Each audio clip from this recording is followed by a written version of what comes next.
दोस्तों, भूत प्रेत जैसी अकाल्पनिक चीजों का किसी सुनसान और डरावनी जगह पर होना कोई बड़ी बात नहीं है। हम अक्सर इस तरह की कहानियां सुनते आ रहे हैं, लेकिन तब क्या हो जब मंदिर जैसी जगहों पर ऐसी ऐसी रहस्यमयी बातें निकलकर सामने आने लगे, जिनके बारे में सुनकर किसी के भी होश उड़ जाएं। जी आपने बिल्कुल सही सुना। आज के इस वीडियो में हम आपको ऐसी रहस्यमयी बातें बताने वाले हैं जिसे सुनने के बाद आप ये मानने पे मजबूर हो जाएंगे कि वाकई में भगवान है। इसलिए वीडियो में इसी तरह अंत तक बने रहें। और हाँ, अगर अभी तक चैनल को सब्सक्राइब नहीं किया है तो बिना एक पल की भी देरी किए फटाफट चैनल को सब्सक्राइब जरूर करते हैं, क्योंकि इसी तरह की इंटरेस्टिंग वीडियोस हम आपके लिए हर रोज लाते रहते हैं। दोस्तों, न केवल भारत में बल्कि पूरी दुनिया में केदारनाथ मंदिर को सबसे मिस्टीरियस मंदिरों में से एक माना जाता है। केदारनाथ मंदिर भारत के उत्तराखंड राज्य के रुद्रप्रयाग नाम के जिले में स्थित है। भगवान शिव का ये मंदिर हिंदू धर्म के सभी तीर्थ स्थलों में से सबसे शुद्ध माना जाता है। और इस मंदिर के बारे में एक बहुत ही प्रचलित मान्यता ये है कि जो कोई भी जाकर इस मंदिर में पूजा कर पाता है वो बहुत ही खुशकिस्मत होता है, क्योंकि मान्यताओं के अनुसार इस मंदिर तक पहुंच पाना हर किसी की किस्मत में नहीं होता है।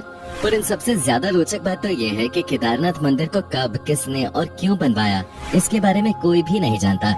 हालांकि वो अलग बात है कि धर्म और शास्त्रों में ये लिखा गया है कि केदारनाथ मंदिर को पांडवों ने बनवाया था, परंतु अभी तक इस बात का कोई सबूत नहीं मिला है कि इस मंदिर को वाकई में पांडवों ने बनवाया था तो फिर इसके पीछे कोई और ही रहस्य छुपा हुआ है। और इस मंदिर का रहस्य यहीं पर खत्म नहीं होता, क्योंकि जब आप केदारनाथ मंदिर की बनावट को देखेंगे तो आपका सिर चकराने लग जाएगा। केदारनाथ मंदिर में जो पत्थर लगे हुए हैं वो इतने सटीक और इंटरलॉकिंग तरीके से लगे हैं कि देखकर ही ऐसा लगता है मानो किसी मॉडर्न इंजीनियर ने इसे तैयार किया हो। पर ऐसा होना तो संभव नहीं है, क्योंकि ये मंदिर आज से हजारों साल पुराना है। और जिस किसी भी वक्त ये मंदिर बना होगा उस वक्त आज के समय में इस्तेमाल की जाने वाली मॉडर्न टेक्नोलॉजी का नामो निशान तक नहीं था। ऐसे में बिना किसी वर्तमान टेक्नोलॉजी के इस मंदिर को ऐसा बनाना अपने आप में किसी चमत्कार से कम नहीं है, क्योंकि कोई भी तूफान आए या फिर कितना ही बड़ा बवंडर क्यों ना आ जाए, इस मंदिर को कुछ भी नहीं हो सकता। अभी तो 16 जून 2013 को इतनी बड़ी सुनामी और तूफान में पूरा उत्तराखंड पानी में बह गया। यहाँ तक कि आज के जमाने की बड़ी बड़ी बिल्डिंगें जमीन पे ताश के पत्तों की तरह बिखर गई थी। कितनी सारी बिल्डिंगें पानी के साथ पूरी तरह से तबाह हो गयी, लेकिन केदारनाथ मंदिर को आज तक नहीं आई। पूरा का पूरा मंदिर वैसे का वैसा ही खड़ा रहा। भले ही पानी का सैलाब मंदिर के अंदर तक पहुंच गया था, जिसकी वजह से पूरा मंदिर पानी से डूब गया, लेकिन मंदिर को कुछ भी नहीं हुआ। जी हाँ, आज भी आप मंदिर को ठीक वैसा ही देखेंगे जैसा ये सालों पहले बनके तैयार हुआ था। अब ये बात सुनकर बहुत से लोगों को लग रहा होगा कि इसमें कौन सी बड़ी बात है। तो दोस्तों, जरा रुक जाइए। अब हम आपको जो बताने वाले हैं उसे सुनने के बाद आपके रोंगटे खड़े हो जाएंगे, क्योंकि उस वक्त बाढ़ के समय हर तरफ सिर्फ और सिर्फ पानी दिखाई दे रहा था। और फिर उस बारिश में जब बहुत सारा पानी हो गया था, पीछे से एक बहुत बड़ा पत्थर पहाड़ से निकल कर आया और केदारनाथ मंदिर के जस्ट पीछे रुककर उसने पानी की धारा को 2 भागों में कर दिया। यानी कि पानी की तेज धार जो डायरेक्ट मंदिर को तबाह करने के लिए आगे बढ़ रहे थे, उसे इस विशालकाय पत्थर ने बहुत ही चमत्कारिक तरीके से 2 भागों में बांट दिया, जिसकी वजह से मंदिर पूरी तरह सुरक्षित हो गया। ऐसे में सबसे बड़ा सवाल ये आता है कि जब लेटेस्ट टेक्नोलॉजी और मजबूत पत्थरों का इस्तेमाल करके बनी बड़ी बड़ी बिल्डिंग्स पानी के बहाव को नहीं झेल सकें और टूटकर बिखर गई, तो भला केदारनाथ मंदिर क्यों नहीं डूब सकता था। अब आप इसे कुछ भी कहें, लेकिन जब सारी बिल्डिंग्स टूटकर बिखर रही थी तो एक विशालकाय पत्थर ने मंदिर को सुरक्षित रखने का काम किया। इस घटना के बाद लोगों को ये एहसास हुआ कि सच में जिस केदारनाथ मंदिर की पूजा करने के लिए लोग मीलों की दूरी तय करके आते हैं, वो वाकई में कितना रहस्यमयी और चमत्कारिक है। और शायद यही कारण है कि केदारनाथ मंदिर को भारत के सबसे पवित्र और रहस्यमयी मंदिर के तौर पर जाना जाता है। अब जो लोग केदारनाथ के दर्शन करने के लिए गए होंगे उन्हें ये तो पता होगा कि वहाँ पर एक कुंड है जिसका नाम रेतस कुंड है। पर क्या आप ये बात जानते हैं कि जब कोई यहाँ पर ओम का जाप करने लगता है तो उस कुंड में से बुलबुले निकलने लगते हैं। अब जाहिर सी बात है ये कोई नॉर्मल चीज तो है नहीं, इसलिए बहुत से अलग अलग एक्सपर्ट्स और रिसर्चर्स ने यहाँ आकर इस बात को जानने की कोशिश की कि आखिर ऐसा क्यों होता है। पर इतनी सारी खोजबीन करने के बावजूद उन्हें इसका कोई भी वैज्ञानिक तर्क नहीं मिला। और अभी भी बहुत से वैज्ञानिक ये बात सोचने में लगे हुए हैं कि आखिर ओम का जाप करने पे ही इस कुंड से बुलबुले क्यों निकलते हैं। अगर आपको इस बात का जवाब पता हो तो हमें और हमारे दर्शकों को कमेंट में बताना मत भूलिएगा। अब दोस्तों, ये बात तो आप भली भांति जानते हैं कि केदारनाथ एक ऐसा धाम है जो 6 महीने खुला रहता है और 6 महीने बंद रहता है। पर दिमाग को हिला देने वाली बात तो तब पता चलती है जब 6 महीने ये मंदिर बंद रहता है तो यहाँ सबसे ज्यादा अजीब घटना घटती है, जिसे वहाँ के लोग महसूस भी कर सकते हैं। असल में केदारनाथ मंदिर के आसपास रहने वाले लोगों का ये कहना है कि जब 6 महीने इस मंदिर का द्वार बंद हो जाता है तो किसी को भी इस मंदिर के अंदर प्रवेश नहीं करने दिया जाता है, फिर चाहे वो कितना भी बड़ा वीआईपी ही क्यों ना हो।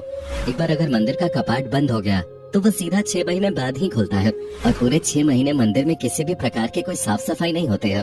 यहाँ तक कि मंदिर के अंदर जो दीपक जलाने का काम होता है वो भी कोई पंडित जाकर नहीं करता, यानी कि मंदिर के अंदर का पूरा प्रवेश बंद कर दिया जाता है और सिवाय उस मंदिर के अंदर भगवान भोले के और कोई नहीं होता, क्योंकि एक बार जब मंदिर बंद होता है तो वो सीधा 6 महीने बाद ही दर्शन के लिए खुलता है।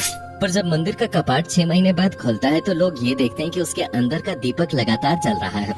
जाहिर सी बात है दोस्तों, अगर आप किसी कमरे को 6 महीने तो क्या 6 दिन के लिए भी बंद करके चले जाएंगे तो जब उसे दोबारा से खोलेंगे तो उसमें बहुत सारी धूल मिट्टी और तरह तरह के कीड़े मकोड़े घूमने लगेंगे।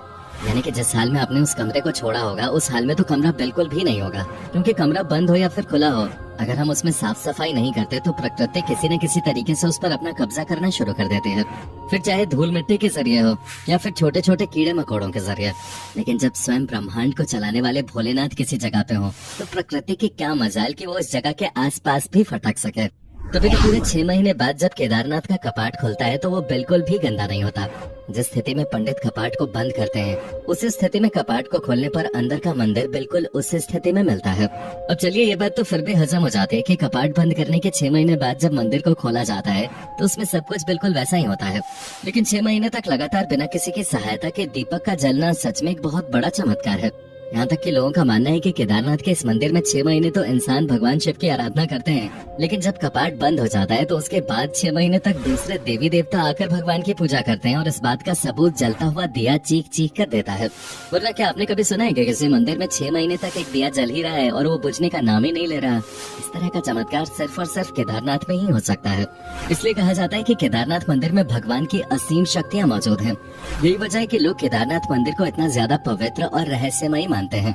लोगों के मन में केदारनाथ के लिए जो आस्था और विश्वास है वो वाकई में अद्भुत है, क्योंकि ये मंदिर खुद बहुत अद्भुत है, जिसकी तुलना हम किसी भी दूसरे मंदिर से नहीं कर सकते। हालांकि कहने को तो ये भगवान का घर है और बाकी मंदिर भी भगवान के ही घर है, लेकिन जो चमत्कारिक शक्तियाँ आपको केदारनाथ में आने के बाद महसूस होंगे वो आपको कहीं भी महसूस नहीं होंगे।